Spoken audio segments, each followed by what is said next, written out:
AITA not ordering any food so I wouldn't have to split the bill. I've been part of this friend group since college, and our bond runs deep. There are about 8 of us, and we've shared countless memories and adventures together. From celebrating birthdays and navigating the trials of exams to parting our way through the ups and downs of early adulthood, we've seen it all. But like any group, there are a few who seem to make things more complicated than they need to be. In our case, those people are Susan and Greg. They have this uncanny ability to turn any fun outing into a financial nightmare for the rest of us. It all started back in our college days. We'd head out to grab a bite, everyone would order within reason, and then there'd be Susan and Greg. They'd pick the most expensive items on the menu, order extra drinks, and then, when the bill came, they'd suddenly have a financial crisis. "Oh, I forgot my wallet," Greg would say, or "Can someone spot me?" "I'm waiting for my paycheck," Susan would chime in. At first, we were sympathetic. We were all broke college students, after all. But as the years went on, their behavior didn't change. I remember one particular incident during a group trip to the beach. We decided to have a nice dinner at a seafood restaurant. Everyone ordered modestly, aware of our budgets. But not Susan and Greg. They ordered lobsters, cocktails, desserts, the works. When the bill came, they pulled the same old routine. This time, Greg claimed his card wasn't working, and Susan said she had an unexpected expense come up.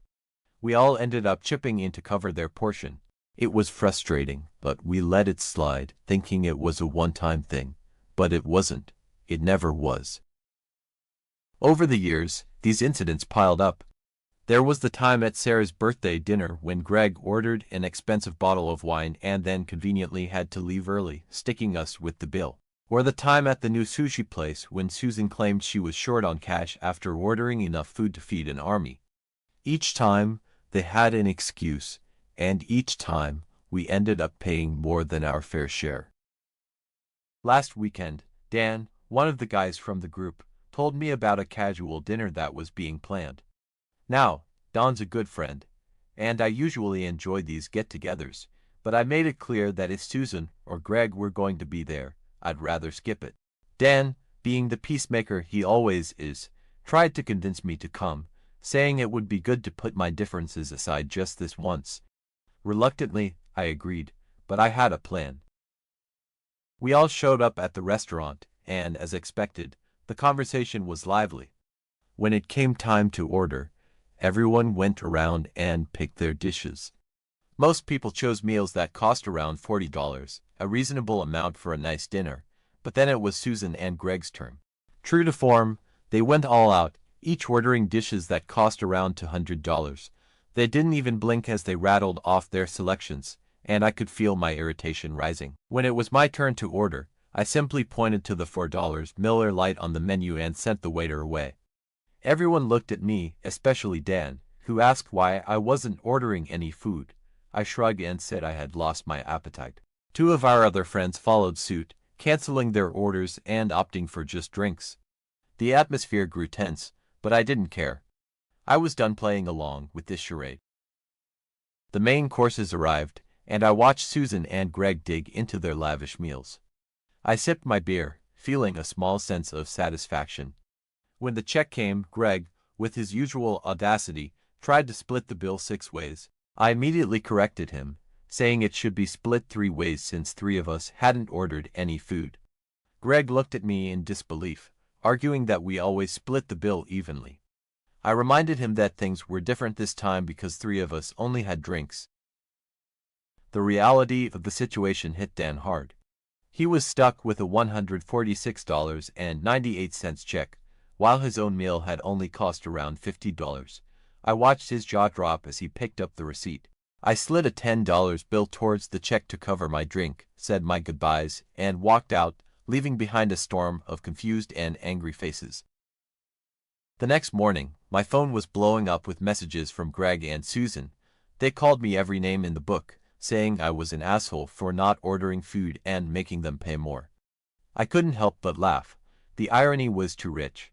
They were mad about paying more than they had accounted for, yet their extravagant orders were the reason for the high bill in the first place. Dan also sent me a barrage of texts, expressing his disappointment. He said I could have just not come instead of pulling that stunt and sticking him with such an outrageous bill. I felt a twinge of guilt because Dan is a good friend, but I also knew he needed to see the truth about Susan and Greg. They were using him, and it was time for him to open his eyes. Just to clarify, where I live, it's common for restaurants not to split checks, and drinks are often on a separate bill. And before anyone worries about the tip, this all happened in Australia, where tipping isn't as big of a deal as it is in the States. Over the next few days, I reflected on what had happened. Dan could easily have asked Greg and Susan to transfer him the money, but he's always been about helping them through their financial hardship, even though it's clear they're just taking advantage of his generosity. I admit my actions were immature and a bit petty, but I was tired of being forced to subsidize their expensive tastes. If Dan wants to keep helping them, that's his choice, but I refuse to be dragged into it anymore. Despite the drama, Dan and I are still friends. He's a good guy, albeit a bit blind when it comes to Susan and Greg. I hope this incident opened his eyes a bit, but only time will tell. For now, I'm standing my ground. If they want to eat like kings, they can pay like kings too. No more free rides on my watch. A few weeks later, another opportunity to demonstrate my point presented itself. It was Laura's birthday, and she had planned a weekend getaway to a cabin in the mountains. Everyone was excited, including Susan and Greg. I knew this was another chance for them to exploit the group's generosity, but I also saw it as an opportunity to reinforce my stance. We carpooled up to the cabin, and as soon as we arrived, the usual fun and games began. We unpacked, settled into our rooms, and gathered around the fireplace for some drinks and laughs. The first night went off without a hitch. We grilled burgers, shared stories, and played some board games. But by the second day, it was clear Susan and Greg were falling back into their old habits. We had planned a group grocery run to stock up for the weekend. Everyone chipped in a set amount to cover the basics: breakfast items, snacks, drinks, and supplies for a big barbecue we planned to have on our last night. As we shopped, I noticed Susan and Greg sneaking expensive items into the cart: premium steaks, imported cheeses, fancy chocolates, and top-shelf liquor. I decided to let it slide for the moment, but I made a mental note to address it later. Back at the cabin, everyone pitched in to prepare dinner. We cooked up a storm, and the meal was fantastic. But as the night wore on and the drinks flowed, Susan and Greg's contributions became apparent. They were the first to indulge in the premium items they had slipped into the cart, and they encouraged others to do the same. When the topic of splitting the grocery bill came up, they once again tried to spread the cost evenly among the group. I had anticipated this and had kept track of who contributed what. I pulled out my notes and pointed out that certain items were not agreed upon by everyone and should be covered by those who added them. Susan and Greg protested, claiming it was all part of the communal experience, but the rest of the group backed me up. They had had enough of the freeloading as well. The tension was palpable, but I remained firm. I insisted that those who wanted the premium items should cover their own costs. In the end, Susan and Greg reluctantly agreed, but their resentment was clear. The weekend continued with a bit of an edge, but I felt a sense of satisfaction knowing I had stood up for what was fair. On the drive back, Dan and I had a long conversation. He admitted that he had been blind to Susan and Greg's behavior for too long. He thanked me for opening his eyes and agreed that we needed to set boundaries to prevent future issues. It felt good to know that I had finally gotten through to him. A few months later, the group decided to take a trip to the amusement park. It was supposed to be a day of fun and laughter, but I couldn't shake the feeling that Susan and Greg would find a way to spoil it. Sure enough, as we made our way through the park, they gravitated towards the most expensive attractions and food stalls. When it was time for lunch, they suggested a fancy sit-down restaurant within the park, while the rest of us preferred the more affordable food trucks. I decided to call them out once more. I suggested we split up for lunch and meet back up afterward. The group agreed, and we all went our separate ways. Susan and Greg, predictably, went to the restaurant, while the rest of us enjoyed a variety of street food. When we reconvened, Susan and Greg tried to downplay their extravagant meal, but it was clear they had spent a small fortune. As the day wound down and we headed to the exit, Greg casually mentioned how expensive the tickets and food had been. He suggested we pool our remaining cash to cover some extra expenses. I stepped in and reminded him that everyone was responsible for their own costs. The rest of the group backed me up, and Greg had no choice but to drop the subject. Over time, our outings became less frequent, but the dynamics within the group shifted. Susan and Greg gradually started to change their behavior.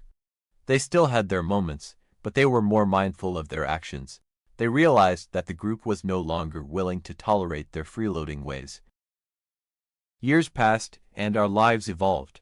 We moved from college students to working professionals, and our gatherings became more about quality time and less about extravagant spending. Susan and Greg's antics became a distant memory, and we all grew closer as friends. Looking back, I don't regret the stands I took. They were necessary to preserve the integrity of our friendships and ensure that everyone contributed their fair share. If it weren't for those tough moments, we might never have confronted the issues that threatened to tear us apart.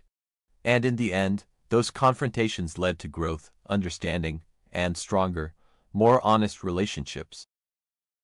Even now, as we continue to gather for dinners, trips, and celebrations, the lessons learned from those days of splitting bills and calling out unfair behavior linger.